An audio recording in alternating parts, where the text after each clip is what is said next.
hoje doces e doces e doces. Tô aqui com o meu amigo Lucas, meu guru Danilo. E a gente vai falar hoje sobre Candyman, não o original de 1992 com o qual vocês estão familiarizados. Eu não. Alguns de vocês no mundo. Mas sim o remake, que não é um remake, de 2021, a gente descobriu isso na marra. Que a gente viu achando que era um remake, Exato, mas... porque ele foi veiculado dessa forma. Na verdade, continuação. Filme da Nia, soft reboot, eles diriam. Filme da Nia da Costa, que o Danilo já estava ligado nos curtas que ela fez, né, seu primeiro longa-metragem dela. Roteirizado e produzido pelo Jordan Peele, que fez o Get Out, Us e coisas de comédia também. Fez o Lovecraft Country, que eu não vi, mas falaram bem e mal ao mesmo tempo, né? Eu vi isso.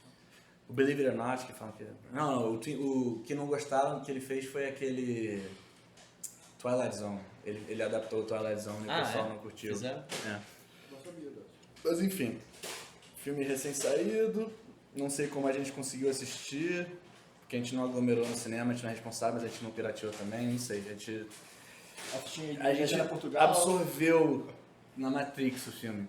Com certeza. E eu vou pedir para o Danilo falar por alto do que se trata Candyman, entre parênteses, 2021. Então, a narrativa inicia contando a história, iniciando um pintor, né, um artista plástico. Sim. Ele está no processo de criação, ele já está devendo uma pintura, né, um trabalho para um curador. Ele namora, o que é engraçado, ocorre muita crítica de pistolão, né, de que... Meio que um pseudo-nepotismo, assim. É, um pseudo-nepotismo por relação, tipo, indicação, por afeto, por conhecimento. E ele tá, tipo, numa espécie de bloqueio, mais ou menos. Ele tá sempre criando uma mesma linguística, no mesmo estilo que ele já criava, e o curador e a namorada, que também é curadora, o curador principalmente não estava muito satisfeito. Sim. Ele vai fazer uma pesquisa de campo sobre, qual é o nome do parque? Do bairro? Cabrini Green, em Chicago. E aí ele... Ou em Boston. É, Boston. E aí ele fica sabendo dessa história através do cunhado dele. O cunhado ocorre num jantar familiar e tal. O cunhado traz a namorada para conhecer a irmã, né? E aí ocorre esse encontro duplo.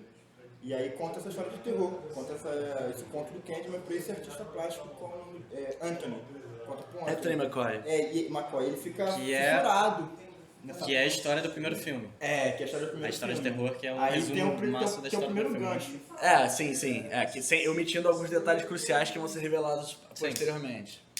Foi o momento no qual eu descobri, né, que não era Não se tratava de um remake sem uma continuação. Pois é, todo o material promocional dava a entender que era uma releitura da E aí esse irmão... não deixa de ser uma releitura, né? Sim, com certeza. Aí esse irmão, né, da guria conta a história do Candyman, do 1, conta a história do 1, de uma forma bem da hora, um lúdico de... Qual é o nome daqueles bonequinhos? Marionete. Só que você sabe que até os caras que estão manipulando marionetes são bonecos, é uma coisa bem fantástica. É uma alegoria bem da hora. E aí meio Tim Burton até. Ele fica fascinado, né? Nesse momento a gente não sabe por que ele está fascinado por essa história, mas tem todo o envolvimento de história. Ele se fascina por essa história e ele vê nisso um gancho. Um gancho, perfeito. Um gancho, um startup, né? Para ele começar a espelhar a arte dele. Exatamente. Daí ele começa a correria, né? Ele vai atrás da história do Candyman. E aí ele vai pro bairro, ele começa a fazer pesquisa, o bairro teve uma gentrificação, ocorreu uma demolição, enfim.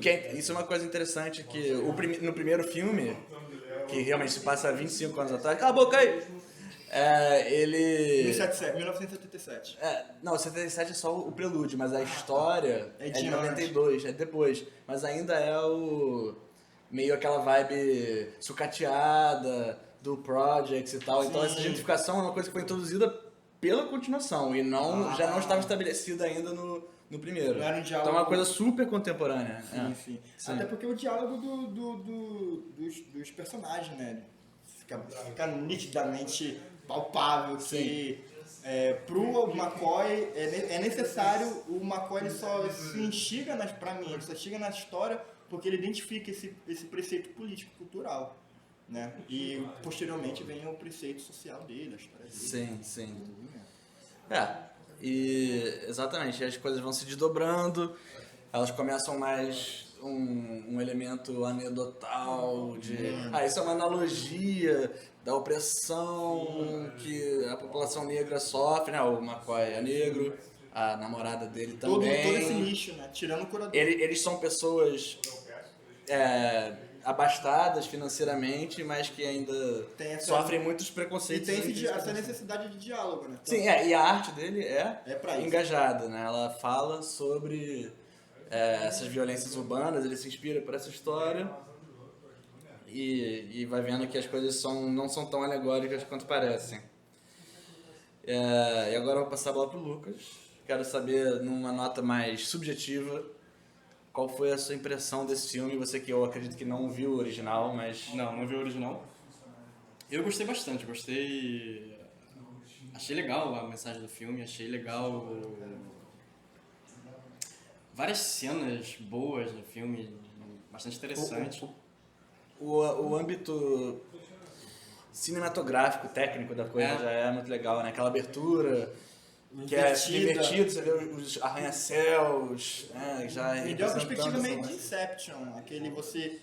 Porque onírico e Sim, prédios é gravado de baixo pra cima, só que com as nuvens tapando sempre. uma parte. Você só vê de fato o que denomina como um arranha-céu, né? Você não vê nenhuma estrutura, você só vê o topo do prédio e o céu. E numa coloração sempre muito triste. Aquela névoa, né? Os prédios literalmente tá intercalando ali com as nuvens. Sim, E como você falou também durante o filme, tem várias... Eles trabalham muito com a noção de serem espelhados, assim, então tem várias cenas que são... A própria vinhetinha da Universal e de todas as produtoras do início ao ao fim, contrário. o espelho... Aqui vai um spoiler. Pode sair. Não, aqui Do início ao fim tem um diálogo com... Né, o telespectador tem um diálogo com objetos muito intenso. O objeto da bala, o objeto do gancho, o objeto do inseto, o objeto do Bala. Bala. Não bala. Não bala de e nem bala. Tem 3 balas Nem diferentes. drugs. Exato. Mas esses jogos no take, na gravação, eu achei muito... poderia ter sido estruturado de forma clichê, mas não foi desde o primeiro take. Desde o primeiro momento que o moleque vê aquele buraco, aquela saída, né? Clássica o primeiro Candyman de elemento, assim, é o Candyverse. E tem uma como que é o nome? Uma inversão aí, porque o cara era inocente, né? Ele era inocente. Ele brinca com todos os códigos, isso conversa com a mensagem, porque ele brinca com todos os códigos do terror, né? Um homem com um gancho no lugar da mão oferecendo doces pra uma criança. Só que ele sai da saindo de um parede. buraco. E ele era inocente, ele tava na parede porque... Ele tava sendo perseguido. Porque corria, tava rolando... alguém tava botando gilete nos doces, dando pra criançada e as Aparentemente pessoas incriminando presumiram que ele, era né? ele, exatamente. Ele foi executado sumariamente pela polícia quando eles descobriram que ele tava lá e os dois continuaram a vir com gilete na comunidade e tal. Então, tipo, isso, além de ser uma subversão da sua expectativa no terror, ele é um comentário sobre o racial profiling da coisa, de tipo, pô, um cara negro que interage com crianças só pode ser um mau elemento e só pode ser responsável por esse crime. O que eu achei legal também foi que ele, depois de morrer e virar o Candyman, ele meio que assume essa identidade. Sim. Vocês estão falando que eu sou assim, então... Eu sou assim. Exato. E é interessante também... Que é isso que acontece, né? Ele vira a nova encarnação do Candyman. tem esse lance muito sobrenatural, né? Que Exato. todo crime, toda matança, ela ocorre, só que a transformação, o surgimento do Candyman, de fato, ele só acontece no último minuto do filme. E isso que eu acho muito foda, porque primeiro o filme, né, dá pra gente um fator histórico do Candyman, depois vem o fator social do Candyman, aí tem o fator histórico do Candyman, né? Tipo, porra, o Sherman, que foi aquele cara... Esse cara, o dos doces. O primeiro Sherman que aparece na cena, em 77. Isso. Ele foi o primeiro que foi acusado erroneamente.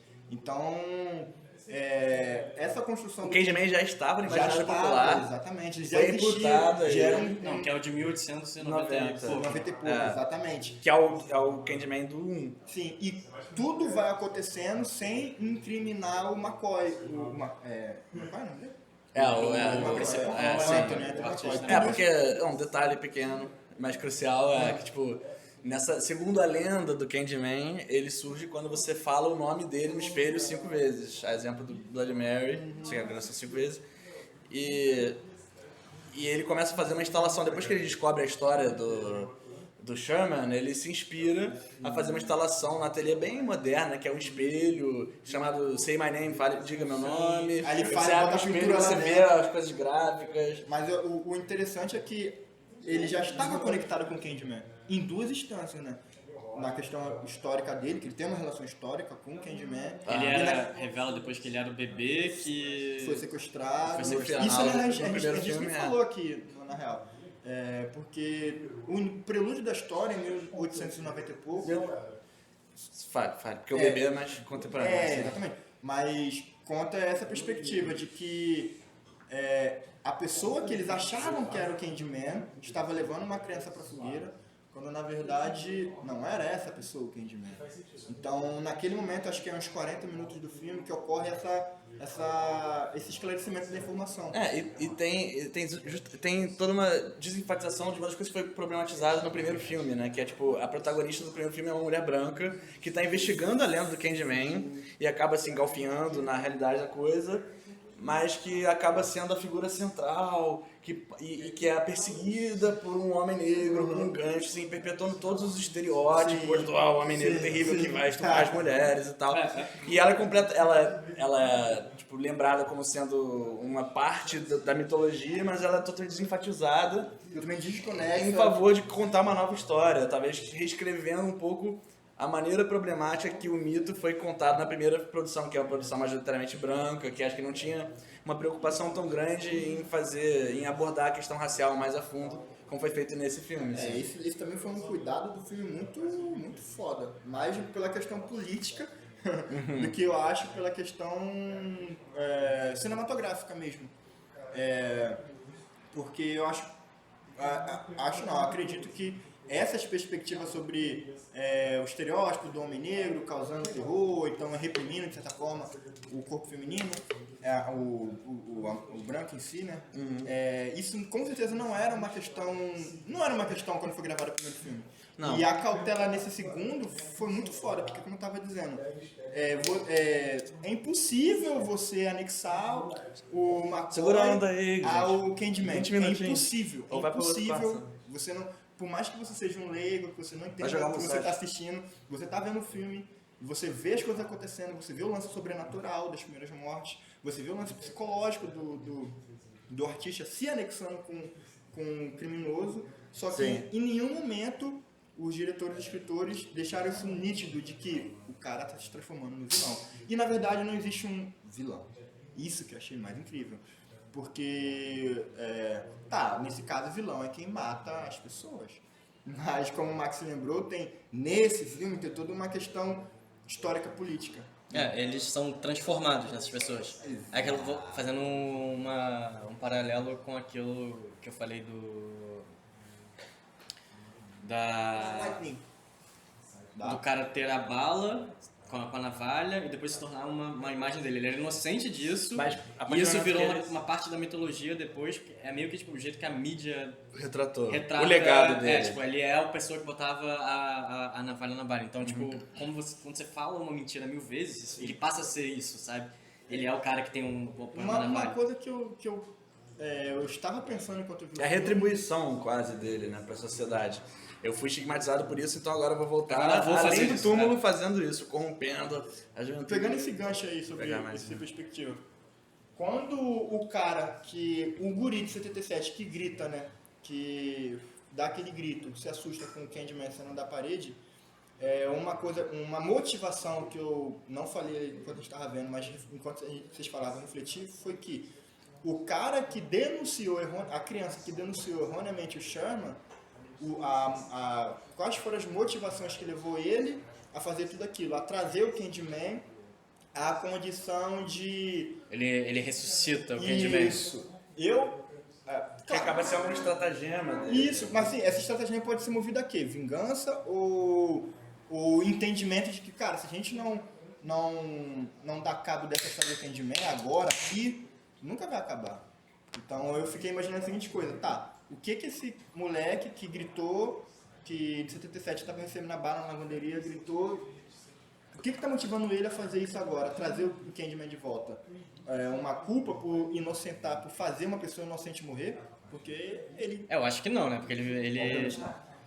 Mas aí que tá, é uma questão psicológica.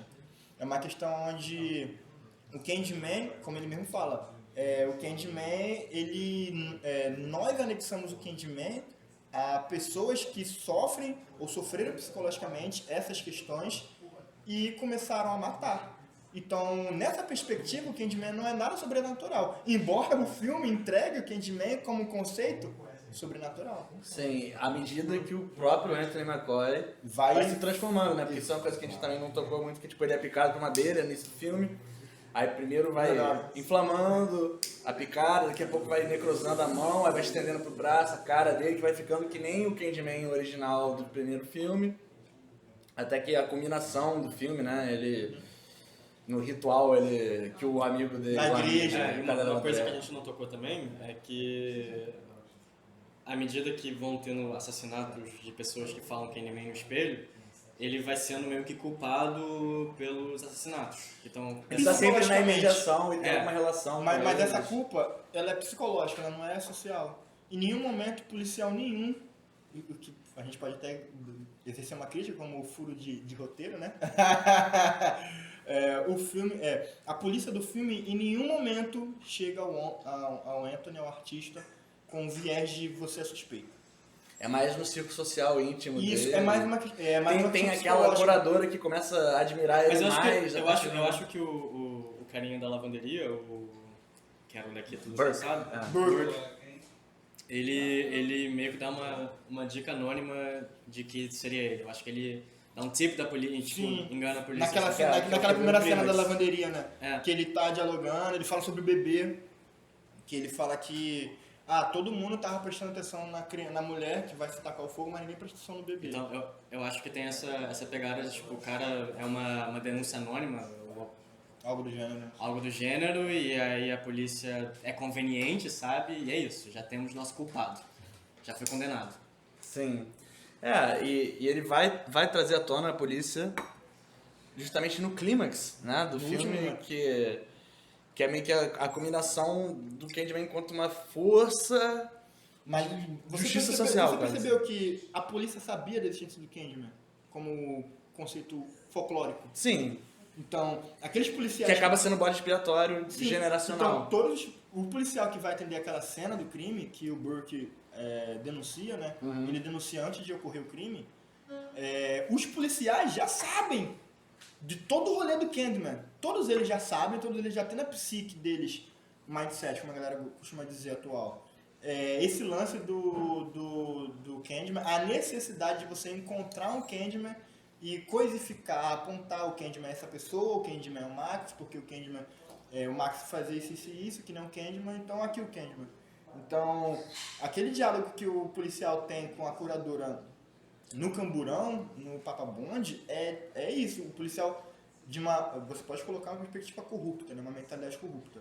O policial... Ele é coisa institucional, né? Ele tá falando quais são as alternativas dela. Exatamente. Olha só, ele tem noção de que o Candyman é uma questão no bairro, na comunidade. Ele fala, olha só, a gente, em outras palavras, você pode falar... Pra dar um contexto rapidinho, sabe? Tipo, essa cena é logo depois dela ter um confronto com o McCoy em processo de transformação. Ela mata o Burke em um processo de legítima defesa, que ele tá partindo pra cima dela. E aí o Candyman, o novo Candyman, chega sem mais intenções aparentes. Ele colapsa porque ele já tá pelas últimas e ele é baleado pela polícia mesmo num estado completamente incapacitado. Sim. E aí o policial que leva ela pro Camburão, algemado, fala assim, então, você pode corroborar a nossa versão, que é que ele atacou o outro cara e rolou um murder suicide. Ou a gente vai falar que você é cúmplice. Vai falar que foi você e você vai pra cadeia. Qual você quer? Né? Então, tipo, que é quase a prática. Talvez ele fale de um jeito um pouco muito na lata, mas a prática é mesmo. A resolução é sim, mesmo. Mas a ideia, a metodologia da polícia de colocar essa história verdadeira e a história corrupta, vamos colocar assim, pra mim, ao meu ver, permeia essa possibilidade de todo o corpo policial do bairro já saber. E que eu falei mais cedo sobre o lance da polícia em nenhum momento autuar o McCoy como suspeito. Em nenhum momento.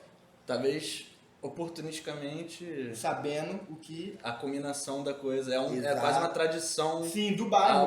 Quase uma Sim. coisa religiosa. Assim. A Outra gente coisa bate primeiro, pergunta depois. Outra coisa que a gente citou, mas não especificou. O lance do que ele vai tirar foto do material para poder produzir a pintura dele, né? Para esse determinada mostra na vernissagem. E aí, quando ele vai tirar essa foto, ocorre a picada da abelha, né? A abelha pica ele, tem toda essa questão. Um pouco sobrenatural essa questão, sempre vai ser. E tem o Burke que tá ali. Essa cena pra mim, até agora, ficou uma interrogação muito gigante, assim, vermelha, sangrenta, porque no fim do filme, quando eu pego essa cena, né, o primeiro contato do Burke no McCoy e anexo ao fim do filme, a lógica do fim do filme, eu percebo que o McCoy o Burke, que é a criança, né, esteve a todo momento ali cercando o lugar, sabendo que aquilo ia acontecer. E quando ocorreu o primeiro contato, antes de qualquer morte, o primeiro contato do McCoy com o meio, né, do Candyman, com a casa, com o bairro, ele tirando as fotos, quando aconteceu tudo isso, o Burke já sabia quem ele era, ele já tinha, eu vejo, né, eu leio assim, que ele já tinha uma noção de que algo vai acontecer, algo iria acontecer. O diálogo dele... Ele manipulou os eventos. Sim, isso. Você tirou O filme não explica muito bem como ele tinha esse conhecimento sobrenatural. Mas só deixa uma espécie de sacerdote do que, Candyman, assim, né? Porque ele começa a regiar, ele foi batizado na igreja. Acho que não era necessário, assim, também, tipo, ir tão a fundo como é que ele sabia, mas tipo, ele só tinha uma noção espiritual ali do negócio. Sim. Ou histórica, porque ele tava ali no bairro, né? A primeira cena foi um jeito, com ele. Foi um jeito muito maneiro, eu acho, de expandir o universo do Candyman, que no primeiro filme é bem mais direto ao ponto. Tem até um outro Candyman que é o impostor, que ele se aproveita da lenda do Candyman pra, tipo, castrar crianças em banheiros e tal. Outro filme? Sim, mas ele é um cara qualquer, mas o Candyman é só o primeiro. Entendi. E tem o payoff semi-fanservice, que é quando o Candyman de verdade é invocado nesse filme e aparece no final pra... Candyman de verdade. Ah, sim, o OG Candyman, do Tony Todd, chega com a voz mais do que baixo dele, né? Que tipo, fez tremer o sofá com o glorioso surround do André pra distribuir ali a justiça. E ele fala, conta pra todo mundo.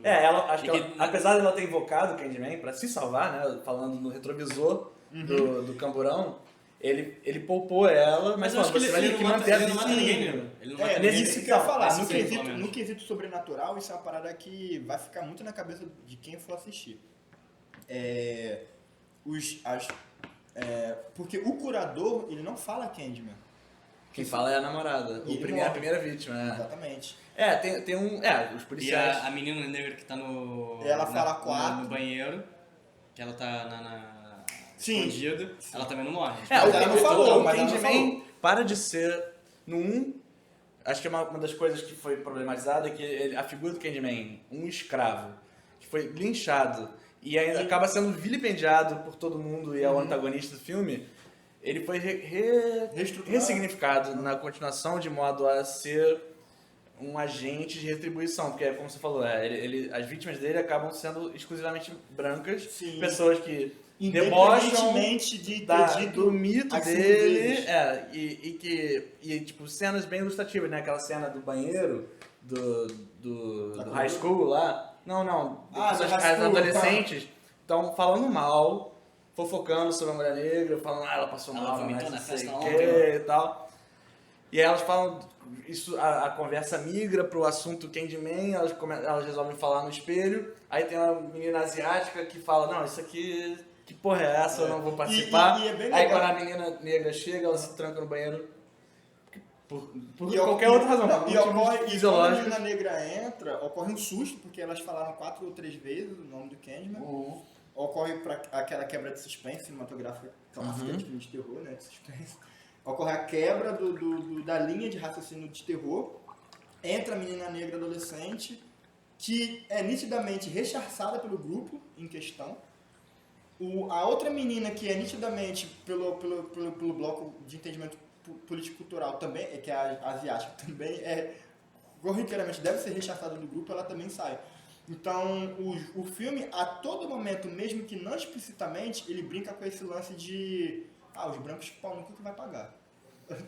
E a combinação é essa cena que a mulher negra, esqueci o nome da personagem, mas é a namorada do McCoy. A curadora. Ela fala do retrovisor, a quinta vez é o policial perguntando quem é. E aí ele sai matando todo mundo. Primeiro a fala do McCoy e depois... Sim, e engraçado também que o Candyman, nessa última cena, ele mata todos os policiais, menos... Ele deixa por último o que falou. Que ele passa pro OG Candyman, que é o cara que mata e fala... Sim, você tem que contar. Exato. Se você que é meio assustador, assim, tipo, pensar que, tipo... Me lembrou um chamado um pouco isso. Tipo, um ciclo. Chamado, tipo, se você quer ser poupada da parada que tu acabou de... um ciclo. Você instrumentalizou a lenda do Candyman pra se safar. Então você vai ter que perpetuar essa lenda e eu vou continuar matando. Assim. Senão eu te mato. Não, ele fala, sei lá, mídias sociais, ponte pra todo mundo, tipo, sei lá, vai ter um... isso também é uma outra parada que eu fico muito... Vendo o filme, eu fiquei muito tipo, what the fuck? Morre 2 pessoas na galeria de arte, 2 pessoas de poder social ali, branco que foram, especialmente o curador, né, foi muito nojentinho. Sim. Ele queria... Acho que todo mundo que morre tem uma coisa kármica. Antecede sendo, tipo, ele é um vilão. Ele é tipo, ele quer... isso, uma coisa o kármica. pink money da coisa. Ele fala, ele quer meio que direcionar... Esse flerte eu achei adestrar o cara quanto eu quero que você faça uma coisa milituda pra apelar ao sentimento da lacrosfera, de tipo, vamos fazer um bagulho de empoderador, mas não uma coisa genuína do seu coração. Isso aqui, você é parceiro, você tem que falar, das suas raízes, pesado, defendível e tal. Ele tá, acho que é uma crítica à capitalização do sofrimento negro e tal, e tipo, enfim. Aí ele chora.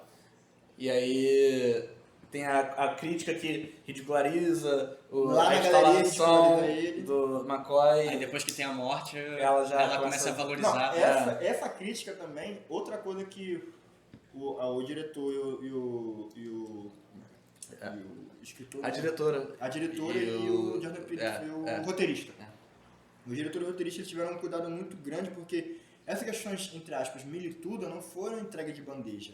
A gente tá lendo porque... Fizeram uma crítica à militância estética. Não, mas esses diálogos que ele puxou, por exemplo, esse lance da curadora, por exemplo. A curadora foi totalmente arrogante na mostra, na galeria.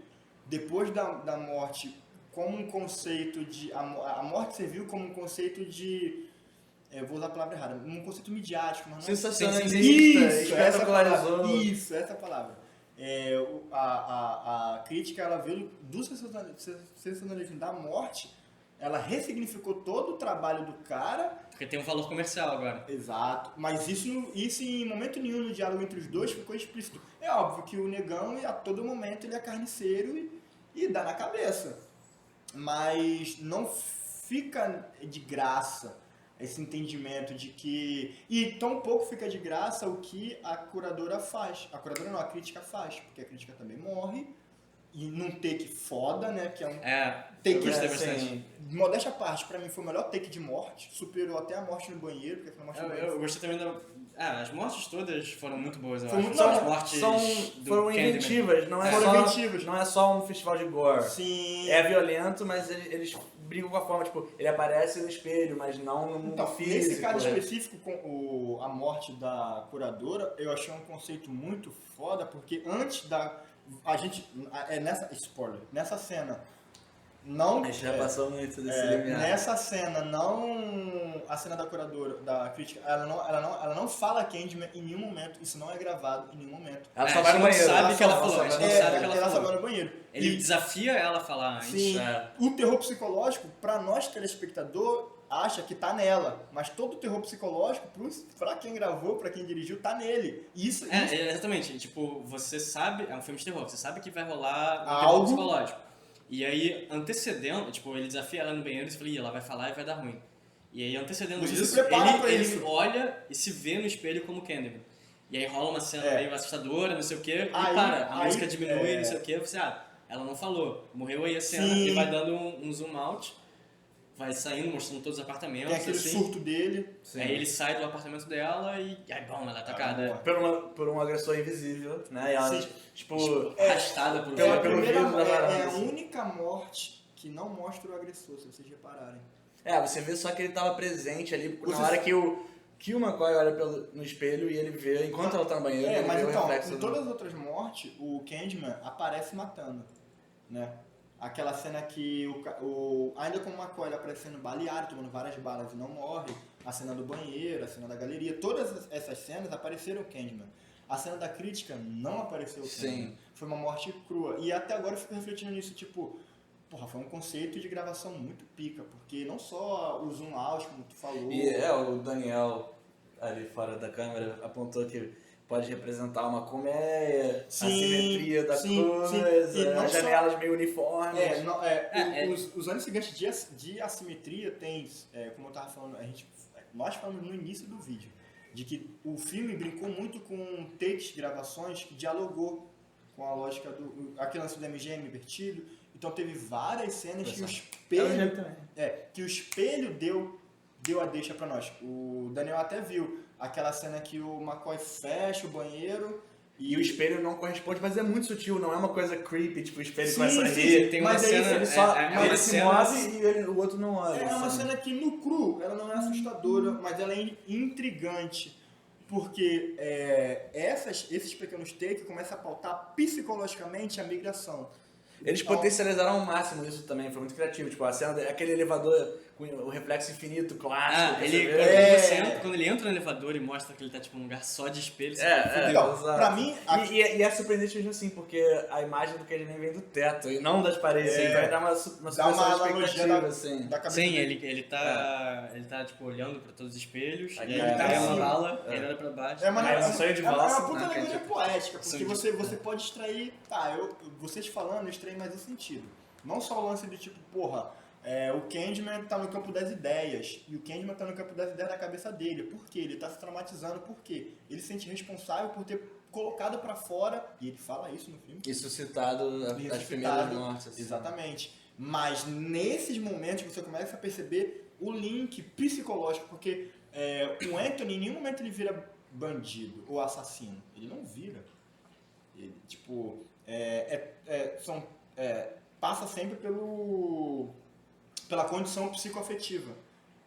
Todo filme, toda a condição do assassino, do início ao fim, é psicoafetivo. Não é nada de um gênio ruim, uma cabeça, o cara é psicopata por si só. Não. Eles extirpam completamente essa coisa que eu sempre Sim, problematizo, sim. Lucas, sabe? Sim. Que a gente conversou sobre o Call, sobre a estigmatização de patologias. E eu acho que você tem uma doença psique. mental, você é um monstro, não sei o que, uma ameaça à sociedade. Uma Não, coisa mais além. Aquela cena que ele depois de já tá quase completamente transformado em Candyman, ele encontra com a mulher. Com a mãe Depois dele. dela... Com a mãe dele, você tá Não, com a falando? mulher dele, depois dela matar o cara da lavanderia, o Burke.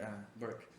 Aí ela acha que tipo, ela tá com medo dele e ele só, tipo, De boa. ele tá de boa, ele tá completamente fudido, Ele mas tá tá de boa. mas sóbrio. Sim. Ele, isso que eu acho muito foda também. Em nenhum momento ele negou, ele rejeitou, rechaçou o que estava acontecendo. Ele sempre foi muito lúcido. Ele, desde o momento da picada da abelha, desde que ele começou a se inspirar pra pintar, desde que ele... Cara, a forma que ele fala da pintura pra namorada é apaixonante. Ele uma criança do lado do quadro, tá ligado? Tipo, porra, não, é assim, eu me senti assim, Então, e quando ocorre a cena do confronto dele com a mãe, que é uma cena bem engraçada, porque a mãe parece... Mais nova do que porra. Eu preciso verificar no IMDb. Entra né? aquele conceito da Tia May do Novo Homem-Aranha, tá ligado? Qual é o nome dela? Mas pelo menos eles brincam com isso. É né? a Marisa Tomei? Marisa Tomei. Mano, enfim, voltando... Não, e tia é mais tranquilo, né? Tia é justificável. Ok, Tia May, mas a Tia May é Tia May, né? Tem tio que é mais... Não, Tia May sem cabelo branco não é Tia May. Foi uma coisa Forçada. algo estranho. É possível um tio ser mais novo do que um sobrinho. Fanservice, Mas não é sim. possível um filho ser mais novo do que a que mãe. a mãe. A não ser que seja Dark. Dark. Spoiler alert. A gente já falou de Dark no Você já canal. falou de Dark? Já falou. Porra, muito já bom. spoilou. Voltando, quando tem esse confronto do Anthony com a mãe dele, somente nos últimos minutos de diálogo é que a mãe entrega e fala, porra, você é aquela criança... O bebê da fogueira. Então, É quase uma coisa é profética. o último gancho. E na real, nem precisaria... Sempre o gancho. nem precisaria... Eu fiz até mímica. Nem precisaria disso pra poder ter uma boa anexação entre os personagens. Porque a estruturação da psique do ele não posso dizer que o Candyman é um serial killer. Não é. Ele é uma... A Ele é um definição de fenômeno identidade. da natureza. Não, porque a definição de serial killer, a definição por si só, são pessoas... Eu acho pra fazer uma metáfora com as abelhas, inclusive, eu acho que tem Boa. toda uma pegada do inconsciente coletivo, inconsciente assim, coletivo e igual uma colmeia, assim, tem Sim. todo um inconsciente coletivo da Aí vem o da lance de abelha. toda a comunidade, do Burkle, da polícia, da mãe. E ele, quando ele vira o Candyman, o Anthony, ele vira uma colmeia, né? Ele pega toda essa carga negativa E a e história assume no das corpo coisas. dele. E assume no corpo dele isso. Tipo, ele vira uma colmeia, ele vira uma manifestação desses problemas. Calma. Foi a vibração.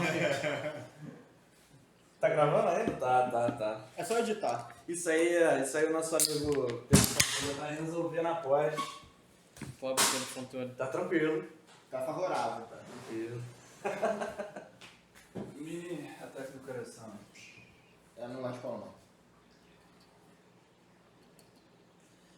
37 minutos foi um bom tempo sem Sem cair, acidentes, né? vou apertar o tabaco. Não, mas vai. Vai falando. Continua. Obviamente. Voltamos. A vai ser palavra tava cortado? comigo? Talvez. Aqui é guerrilha, meu parceiro. Eu acho legal como conteúdo de make-off. Pro Patreon, né? Sabe Para as quando você pessoas coloca... que com certeza vão pagar uma Sabe mensalidade. quando você coloca aquele preto e branco, tipo, tá ligado? Tipo isso. Aquele final de filme que tem os goofs, assim, os momentos. Do you understand? A gente todo mundo quebra o personagem, tá ligado? Exato. Mano, Esse filme foi uma merda, falar mesmo. em quebra de personagem. Elogiando esse filme. Mano, em falar em quebra de personagem, um dos melhores programas de auditório que ocorre a quebra de personagem é muito bom, é Choque de Cultura. Cara, Os caras se segurando pra não rir. Assim. mano, é muito bom ver os caras exatamente se segurando o cu. O cara segura o cu pra não ser do personagem, mas é impossível, mano. Né, o que a gente tá falando? A gente tá falando sobre o sagrado feminino. Não, então, o questão do sagrado feminino, sobre as duas... Não, peraí, acho que eu tô misturando.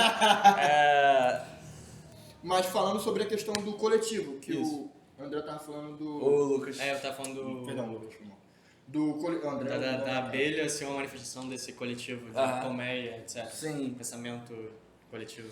Ele carrega em si a identidade de todos esses caras que foram vitimados pelo racismo nos Estados Unidos. E o rancor e a retribuição. Faz sentido. É uma boa leitura. Agora eu vou deixar... A iconografia é muito boa. Agora eu vou deixar a seguinte reflexão aqui, tá ligado? Reflexão A. O Anthony viraria o Candyman pela conjuntura artística cultural ou pela conjuntura histórica? Eu acho que é mais a história. Primeiro tem esse elemento quase predestinado dele ser o bebê do 1. E eu acho que talvez isso numa... Eu acho que isso diminui o filme, na real. Isso de ser. Ele Se você dá muito valor pra isso. O problema é que ele era o bebê, que ia ser sacrificado. É determinista. Porque o filme em nenhum momento... eu não gosto muito... Eu tenho um desprazer com um filme de terror e suspense quando eles colocam tudo a cargo do sobrenatural. Tira o tesão, tira a tua capacidade de... Mas eu acho assim, tem os fatores conjunturais que vão incentivar coisas, mas eu acho que eles tiveram talvez uma preocupação em fazer trazer outros. em fazer quase o fanservice da coisa, tipo, você tem que ter alguns payoffs pra quem gosta do original, então vamos fazer uma conexão narrativa com a parada, mesmo que esteja desconstruindo tudo que foi colocado originalmente. Mas assim, eu concordo que pode se tornar um pouco rasteira a parada, assim. Mas mas não é aleatório também, eles justificam narrativamente o porquê deles se encontrar naquela situação. Não, justifica. O que eu achei legal, o que ficou em cargo do sobrenatural, é o lance da psique, né? E o lance das abelhas. E o que pra mim, cara, tá de ótimo agrado, porque assim, não precisa ter um entendimento, não precisa ter lógica, não precisa ter... eu acho que tem um componente alegórico a parada, assim. Ele nasce da alegoria. Não, nasce da alegoria da opressão. E ele reforça... Mas se ficasse na alegoria da opressão social, seria uma coisa de muito fanservice para nossa geração. Uhum. E se fosse um filme muito sobrenatural, seria um fanservice para a geração antiga.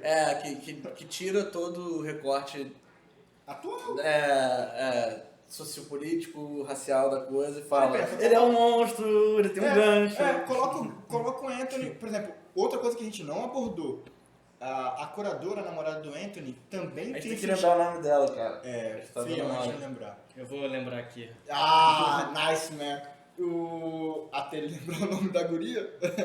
Da Tô atriz, até da atriz e os filmes que ela fez, o ano que ela nasceu. Do personagem.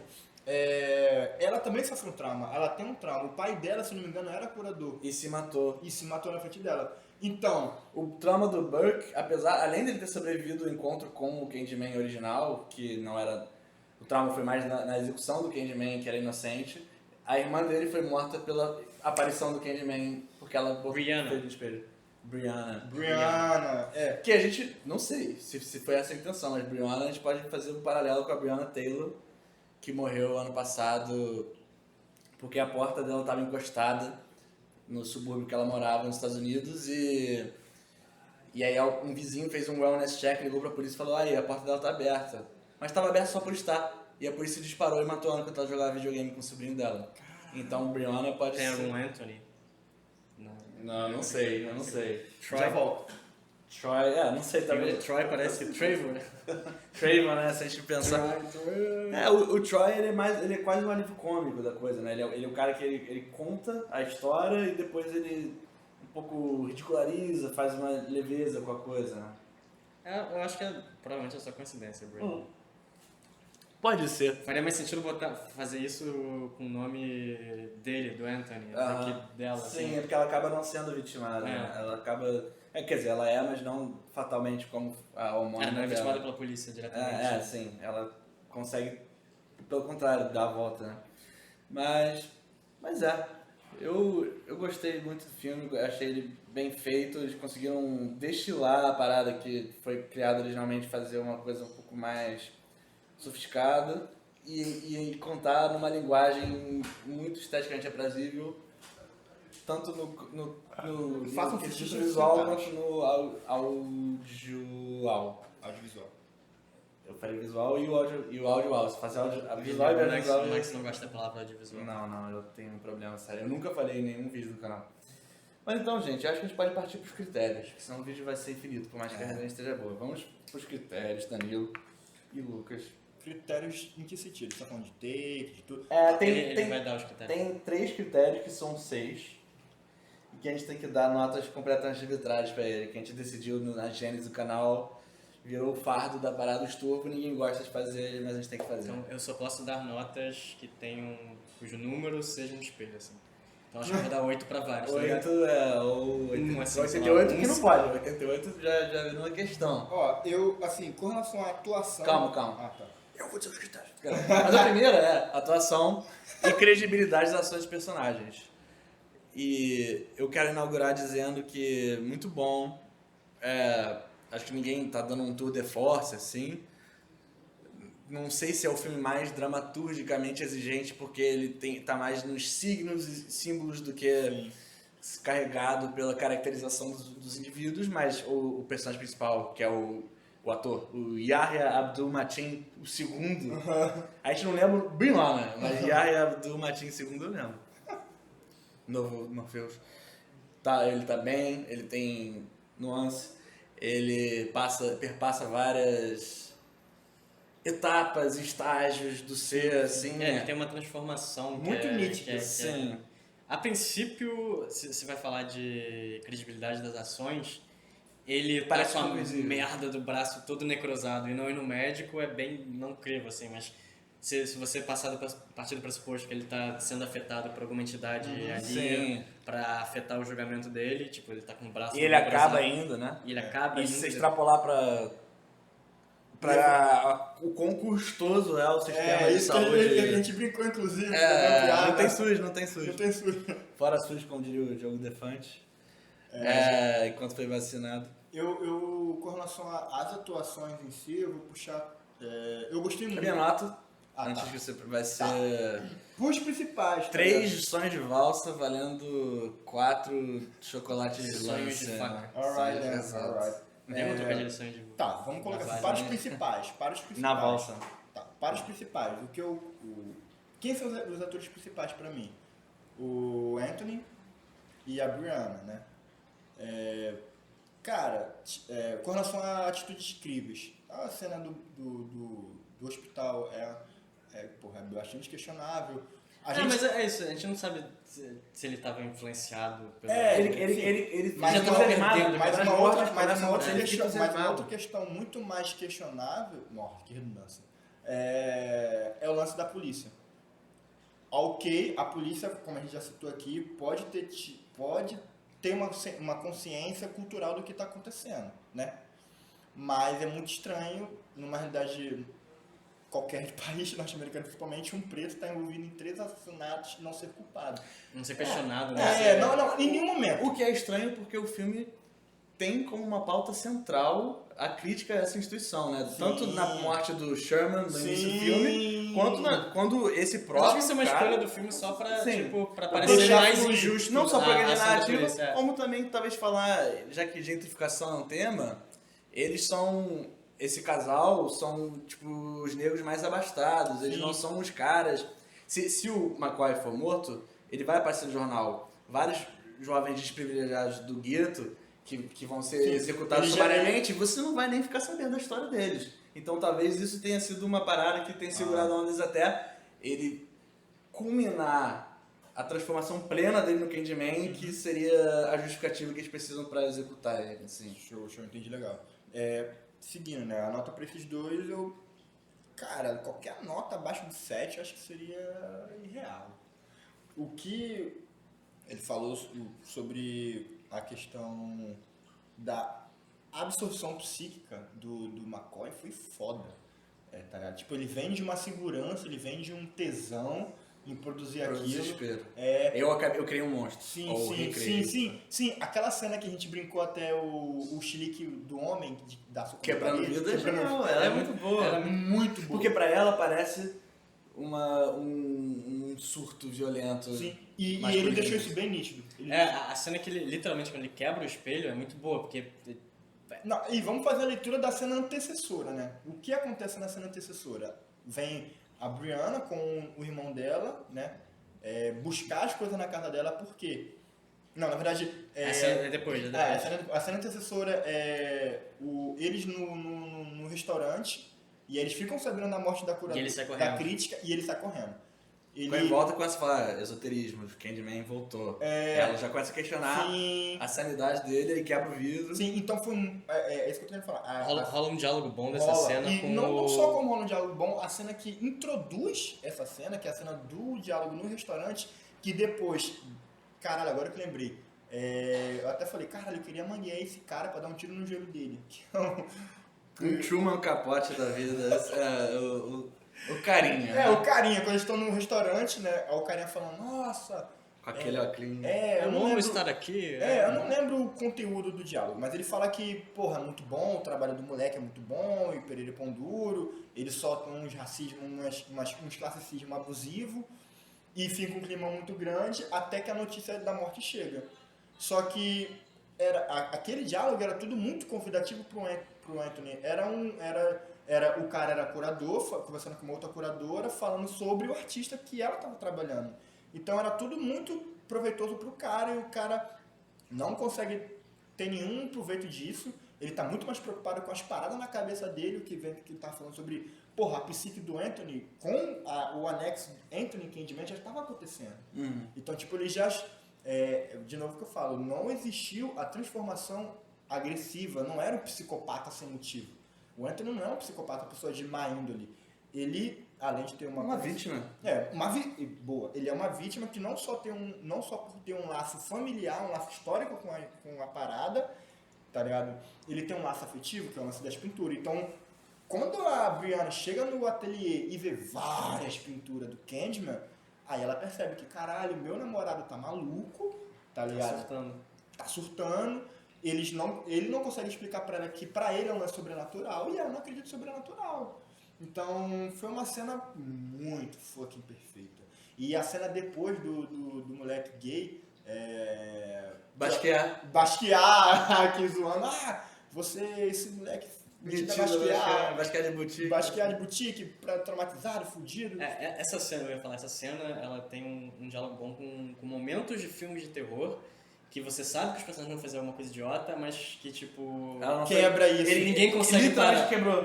E ele literalmente quebra. É um trope bom, que ele começa a falar... Isso acontece algumas vezes, né? Em alguns filmes, tipo, mais, sei lá... tradicionais, mais clichê. Com momentos mais clichês. Ela ia invocar e ia dar tudo errado. Ele só joga, quebra, e que ela percebe como um comportamento completamente agressivo, que é de fato, mas ela não tá sabendo. Você como espectador fica aliviado, você entende o lado dela de achar isso bizarro, mas ao mesmo tempo, tipo, porra, ele não invocou o assassino pra matar todo mundo.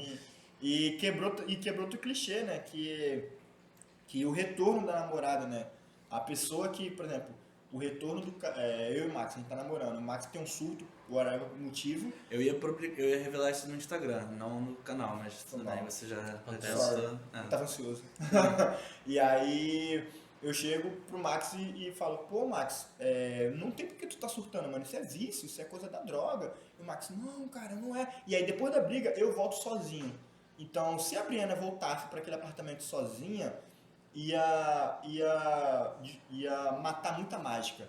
Ia acabar com a realidade já dentro de um conceito atual, né? De que, tipo, mulheres que passam por qualquer dificuldade numa relação afetiva e ela tem consciência disso, ela busca apoio em alguém de confiança. Quem foi esse apoio? O irmão dela. E o mais interessante é que quando o irmão vem, a figura do irmão vem, né? Ele não vem apenas como uma figura de certeza e segurança. Ele vem como uma figura de deboche. Então, pra ele, tudo aquilo sobrenatural é balela. Pra ela não, pra ela é meio termo. Então, ela sempre se mostrou aversa. Quando as pessoas começam a zoar o Candyman, ela fala, não, tirando aquela vez que ela tenta provar o delírio dele e ele quebrou o vidro. Sim. Então, é muito bem estruturado porque desde o âmbito histórico, né, em 1980 era difícil você imaginar uma namorada voltando pra casa, buscar os bagulho dela com alguém, com a mãe, com o irmão, com o amigo. Muito difícil. Em 2021 isso é normal, 2020 isso é normal. Então essa psique da mulher forte, independente, porque foi mostrado sempre que ela é a dona da situação. Em todo momento, no primeiro momento que o irmão da menina chega, eles ficam brincando, você quer um vinho fudido? Sei lá o nome do vinho que eles falam, né? Então, o cara, ele não é o dono da situação, ele não é o que provém, ele não é o provedor. Ele é apenas um artista que está ali. O filme estabelece que existe uma impressão na cena artística que a reputação dele advém de ele estar relacionado com ela. Ela seria a provedora. E tanto que, antes da primeira cena, o curador fala, ele tá fudido. Isso que dá você trazer alguém de acordo com o que você tá fudendo. Então, da hora. Inversão paradigmática da coisa. Eu não refleti sobre isso tão nitidamente antes. Mas o filme, ele brinca muito com isso. De que, olha só, não é o cara que é o centro das atenções. Ele é o protagonista, ele é o principal, mas ele não é o fodão do bagulho. Quem entende da parada, quem tem toda a conexão, tanto que ele é o último, ele é o mais ignorante. Quem conta a história pra ele, do Candyman, é a irmã da namorada. Quem fala a história do rolê é o cara da lavanderia. Quem conta a história dele é a mãe dele. quem demonstra pra ele que ele tá num surto é a namorada dele. Ele apenas é O último a saber. Ele é o corno. o agente da coisa, o bode expiatório. O corno é o último a saber. É ele no caso. Então, tipo... Só que ele faz tudo de forma tão honesta, tá ligado? Que você realmente acredita que você poderia até achar que, pô, isso é tirado de uma história real. Tá ligado? Porque em nenhum momento foi... repito. Acho que isso dá um ótimo pontos a favor da credibilidade do personagem, dessa forma. Dessa visão, pelo menos. Sim, porque... Que é o quesito que a gente já saiu da tangente. Eu gostaria que você desse a sua nota também. Eu vou dar 8 de 10 pra todas, porque porque tem que ser espelhado. Tem que ser espelhado. Posso dar 1 também. Pode ser 11, Eu- 99. É verdade, pode ser números 22. Pô, mano, eu vou dar 10 pro Steak. Eu vou dar 10. Porque... Os takes não existem. Mas eu concordo, é lindo. Entretanto, porém, todavia, o segundo critério é violência e efeitos especiais. Achei fraco. Que isso, meu? Foi muito violento. Eu achei muito maneiro. Sabe o que eu achei? Sabe o que eu achei fraco? Eu achei pode ter, talvez seja um estilo da gravação, eu esteja falando bosta aqui. Mas determinadas cenas de gore e de sangramento foi muito Picotado, assim. foi muito Tá. ligado? É o seguinte. É breve, ó. É uma coisa ambivalente pra mim.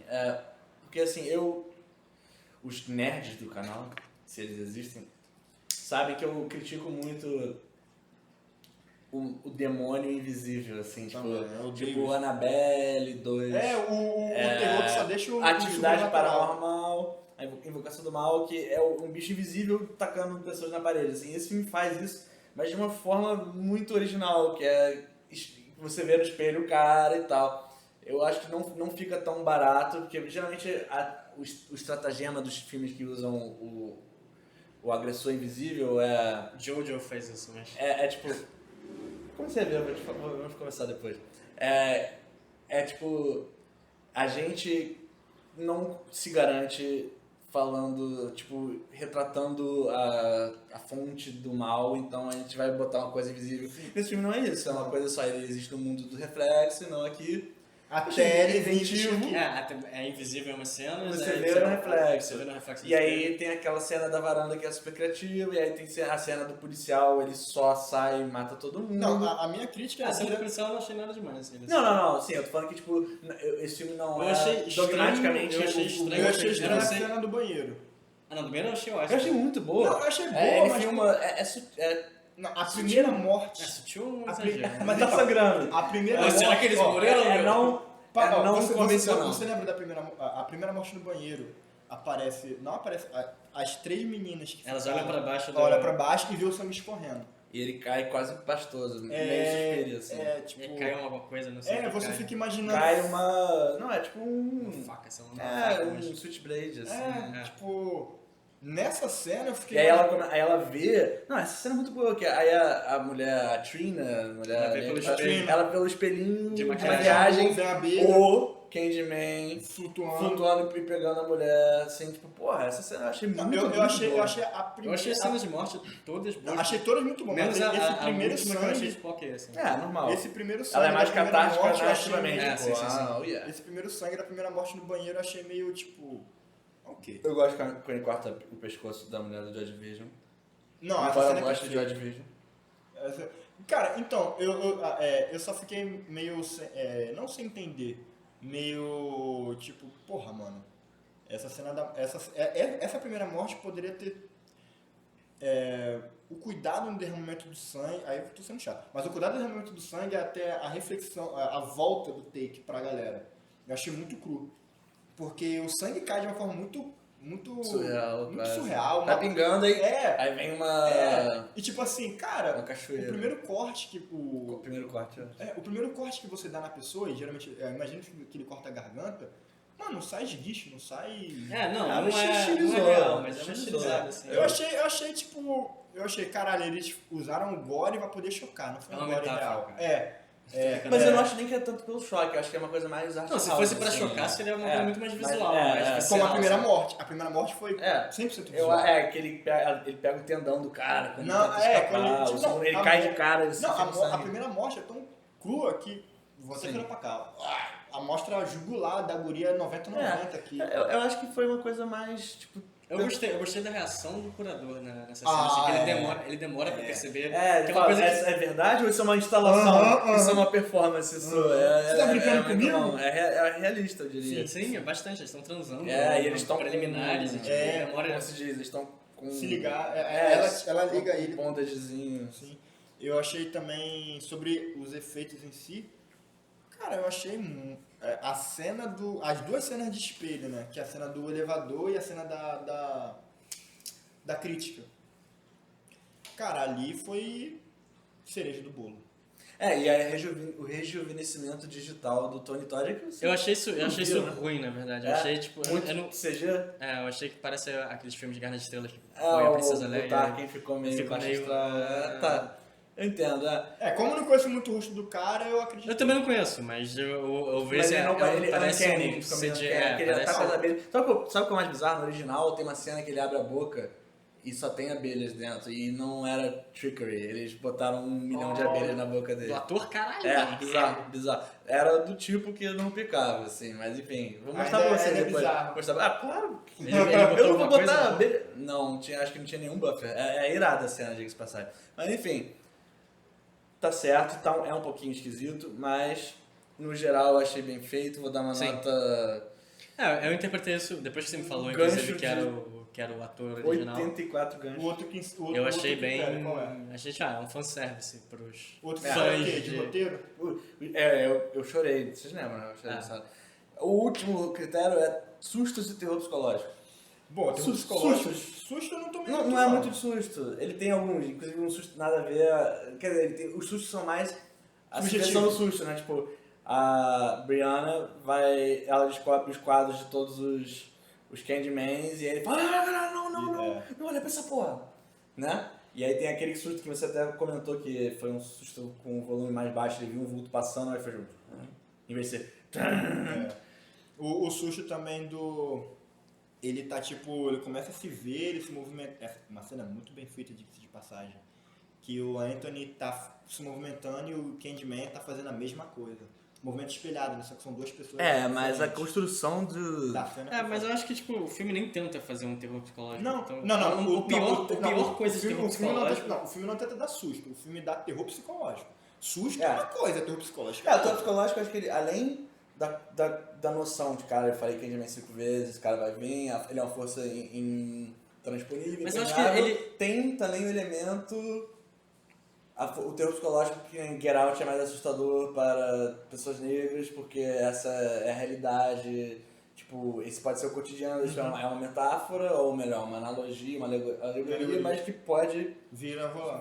de outras formas ter umas consequências similares. O assim. meu ponto é que pros personagens principais, tipo, o personagem que se importa ali, eles meio que não estão em perigo em momento nenhum, assim, da trama, assim. Isso eu quis dizer com o terror psicológico. Isso tira A coisa um que pouco mais tesão, tem- isso tira um pouco tesão. A coisa que mais tem pra mim isso não é nem tira nem adiciona, é uma, sei lá, uma característica do filme. Tá. É mais tipo, esses personagens totalmente secundários aqui Estão vão sendo falar mutilados. e vão ser mutilados agora. Você sabe que, tipo, isso Não, tipo, Mas aí que tá, isso pra mim é uma questão... só terminar. Dito isso, tem um negócio da tripofobia, né? Que Ah. é o terror psicológico do braço dele e Sim. isso progressivamente mais cheio de eu acho que eles necrosado, trabalharam meio nesse- bizarro, até... Aflitivo.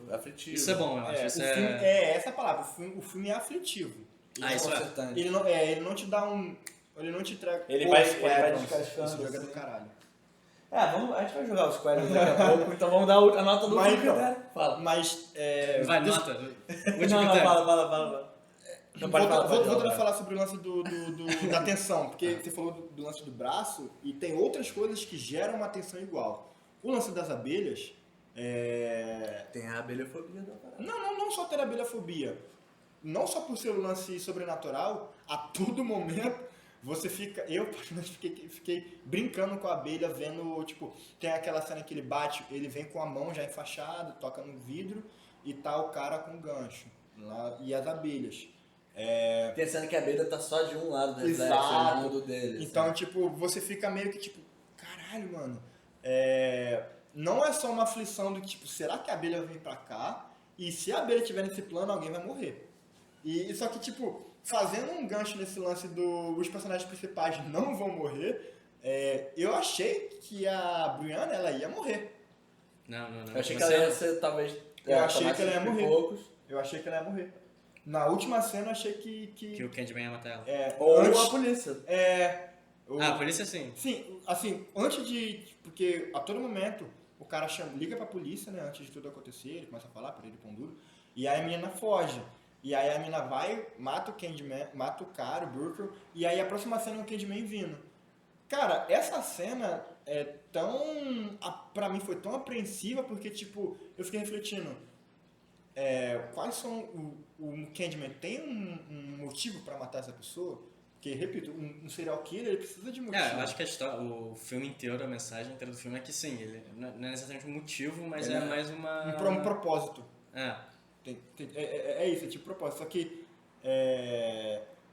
no fim do filme, o propósito dela, pra mim, já tinha sido cumprido.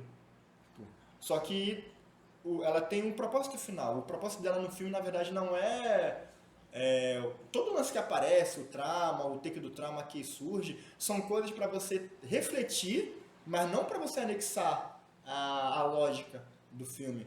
São coisas para você dar uma credibilidade à psique do personagem, tá ligado?